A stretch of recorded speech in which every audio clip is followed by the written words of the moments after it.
for another exciting English lesson. So alive. But before we begin, I want you to say English is fun. Say with me, English is fun. Okay, great job. So, good afternoon, everyone. I am Athera Jane Ahmed, together from Group A, together with my group mates Ong Lao, Monsanto, and Gakan. So, for today's afternoon, let's tackle about the poetry. Let's know what is a poetry. A poetry is a type of literature based on the interplay of words, rhythm. It often employs rhyme and meter, a set of rules of governing the numbers and arrangement of syllables in each line. In poetry, words are strung together to form sounds, image, and ideas that might be too complex or abstract to describe directly. So now let's proceed to the example and poetry according to the languages and type. So the language of poetry. So imagery. So literal image. The words used to describe something directly appealing to one or more our sensory of faculties. So auditory image. So when we say auditory image, this is form of poetic imagery applies to the reader's senses of hearing or sounds. It may include music and other pleasant sounds, harsh noises, or silence. So the example of auditory image or taste your lips. So this poem is taste your lips. So the taste of your lips is sweet as a sugar. As of your love, it more than just a mere word. The way you taste like a sweet strawberries freshly picked, and the way you smell like the best scented perfume. The way you sound when you whisper in my ear, like an angel sent down to show me love. You never sorrow. You're like at the perfect fairy tale, except a real you are a piece of art. Your shape is an intense and beautiful. Your hair is a soft like a clouds. As for your eyes, they gleam in the sunlight, but prayers of the night. Your beauty is more than a goddess. It's sometimes thing words can explain. Your sweet talk and lovely voice give me an argue to want to hold you, an argue that make me feel an excitement. I want to make love you. I want to do everything to you. I love you.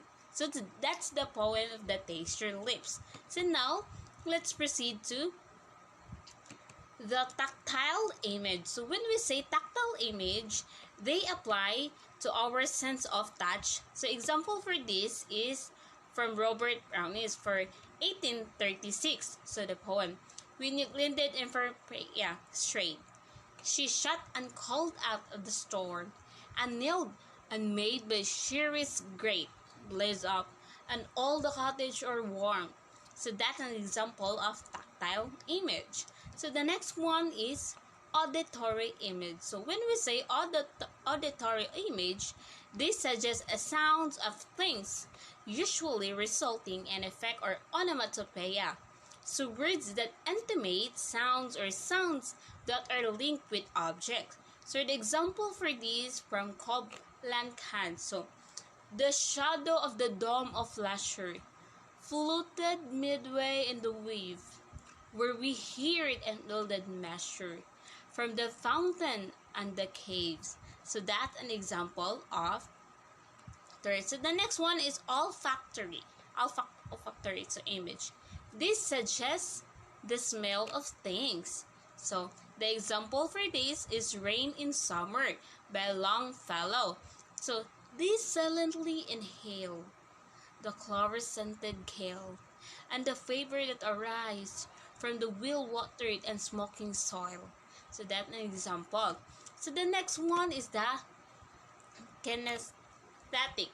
So kinesthetic image, they refer to an action or motion. So the example for this, the poem example for this, Leda and the Swan. So this poem is about a sudden poem, a sudden blue. The great wings beating still. Evolved the stranger girl. Her things are curious. By the dark webs, her nip caught in his bell. He holds her helpless breast upon his breast. So that's an example of kinesthetic. So the next one is gustatory. So when we say gustatory image, this suggests the taste of things. So example for this poem is with this compose. So let's read the poem of this composed example of gustatory image. So, oh, how can it be? The ground itself does not sicken. How can you alive when your growth is free? How can you refinish health your blood of herbs, roots, orchid, and grain? Are they not continually putting a disparate crops within you? It's not every continent of work over and over with and sore dead. We have disposed another carcasses, those drunk cards of the glutton so many generation. Where have you drawn all of the foul liquid and meat? I did not see any upon today, or perhaps I am deceived. I will run to the fore with my plough. I will praise my speed through this wood and torn it to underneath. I am sure I shall expose some of the full meat. So that's the poem of titled Discompose. So the next one will be tackled about the Miss Ang Lao. Now let's move on to figurative images. So the words are used to describe one thing by comparing it to something else with which we are more familiar. So the poet uses figurative language to bring us new experiences, new visions, new ways of looking at the world. So figurative imagery is language that uses words or expressions with a meaning that is a different between from the literal interpretation. So imagery needs figures of speech like simile and metaphors to appeal to our physical senses. So there are 5 main branches of the figurative. So 3 include metaphor, simile, and personification. So first is simile. So a simile is a literary device that directly compares two things to show the similarities between the two. So a simile will include the words like or as. Also see the metaphors. So here are the examples of simile. So first one is fight like cats and dogs. Second is swim like a fish. And the last one is as cool as a cucumber. So next is metaphor. So a metaphor, an applied comparison, not directly stated with words such as like and as. So a metaphor only makes sense when the similarities between the two things being compared are apparent or readers understand the connection between the two words. So here are the examples of metaphor. So first is the dog's bed is a marshmallow. It looks so comfortable. And the second one is the snow is a white blanket. And the last one is their cheeks were roses. So now let's move on to the last one, which is personification. So personification is human qualities are given to an animate object, so an abstract idea or a force of nature.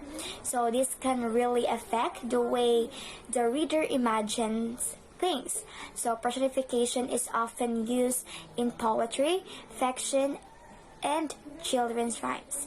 So here are the example examples of personification. So the first one is lightning dance across the sky. Second one is the wind howled in the night. And the last one is that the car complained as the key was wrongly thrown in its ignition. So now let's proceed to sound and patterns. So first is end rhyme. So an end rhyme is a repetition of the ending sounds in two or more lines. So here are the examples. So for example is from John Newton's, which is the Amazing Grace. Amazing grace, how sweet the sound that saved a wretch like me. I once was lost, but now I'm found. Was blind, but now I see. So another example is from California Dreaming by the Mamas and Papas. All the leaves are brown and the sky is gray. I've been for a walk in a winter's day. I'd be safe and warm if I was in LA. California dreaming on such a winter's day. So next is alliteration. So alliteration is the repetition of initial sounds in two or more words. So here are the examples of alliteration. So the first example is that Peter Piper picked a peck of pickled peppers. If Peter Piper picked a peck of pickled peppers, where's the peck of pickled peppers Peter Piper picked? And the second example is that a good cook could cook as many cookies as a good cook who could cook cookies. And the third example is that I saw a sow that could outsow any other sow I ever saw.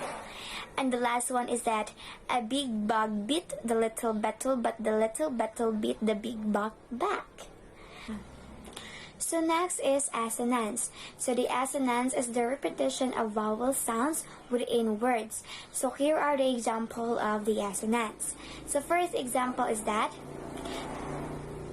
there are some creeps who I would not meet if you paid me a heap of cash.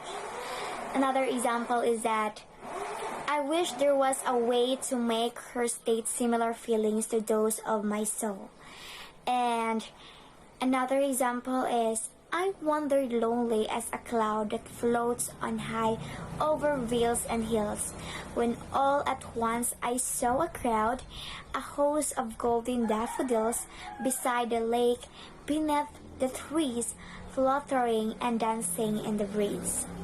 So next, let's proceed to consonants. So a consonant is the repetition of consonant sounds within words, often with a variation in adjoining vowels. So here are the examples of consonants. So first example is, when Belly looked at the trailer, she smiled and laughed.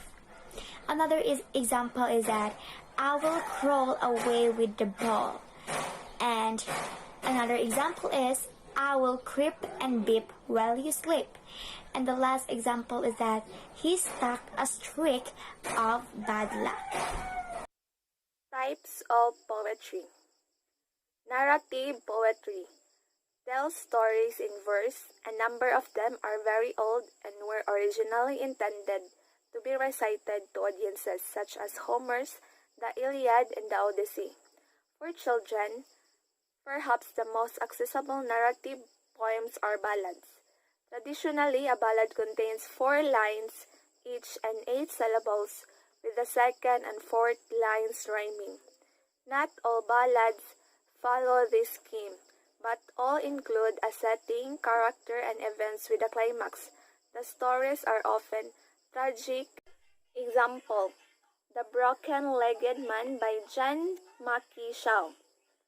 I saw the other day when I went shopping in the store a man I hadn't ever seen in there before. A man whose leg was broke and holding upon a scratch. I asked him very kindly if it hurt him very much. Not all, said the broken-legged man.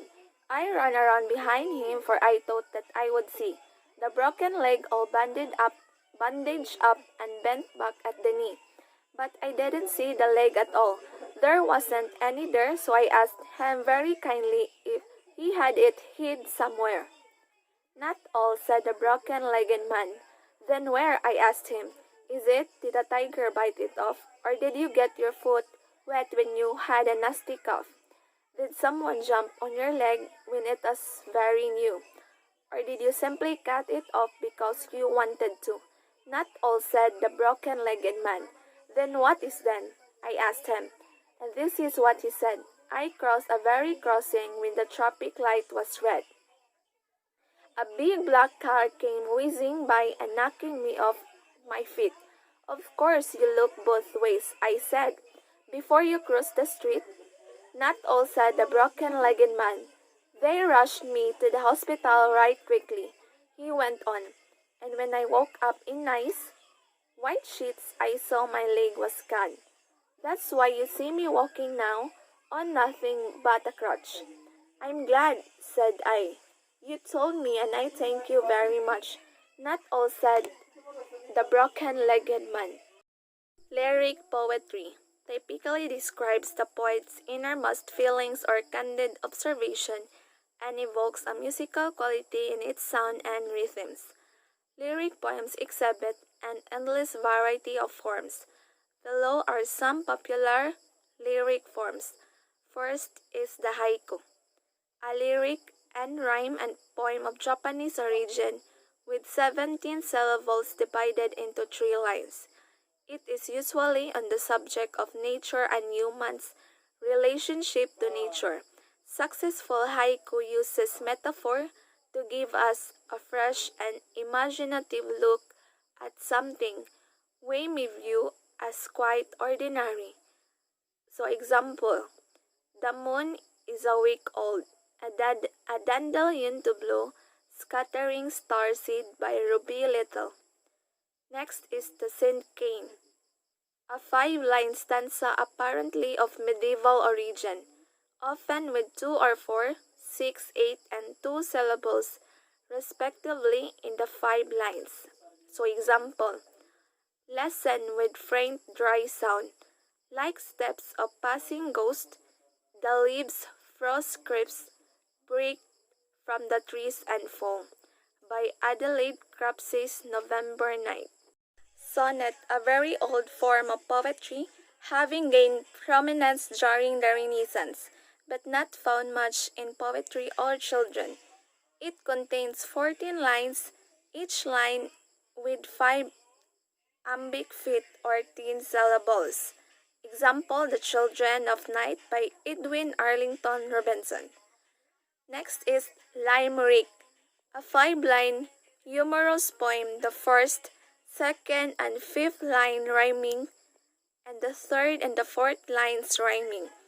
It is one of the most popular poetic forms among children. The fun of the limerick lies in its rollicking rhythm and its broad humor. So example, imagine a skunk who proposes to his true love surrounded by roses. It may turn out just fine when she falls for his line, but I wonder if flowers have noses, by Sarah Fanny. Next is free verse, adhering to no predetermined rules but usually with its own intricate patterns of rhyme and rhythm. It requires the same thoughtful choice of words and rhythmical patterns as the more rigid stanzas forms. So example, My Shadow by Robert Louis Stevenson. I have a little shadow that goes in and out with me, and what can be the use of him is more than I can see.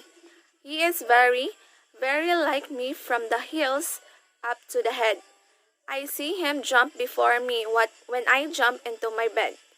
The funniest thing about him is the way he likes to grow, not all like proper children, which is always very slow, for he sometimes shoots up taller like an India rubber ball, and he sometimes goes so little that there's none of him at all.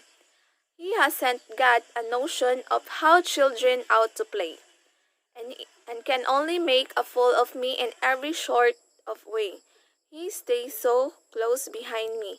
He's a coward, you can see. I think shame to stick to nursery as the shadow sticks to me.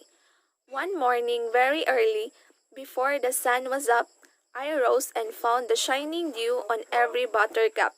But my lazy little shadow, like an errant sleepyhead, had stayed at home behind me and was fast asleep in bed. Lastly is the concrete poetry. The words of a poem are arranged to form a pictorial representation of the poem's subject. Example: Easter Wings by George Herbert.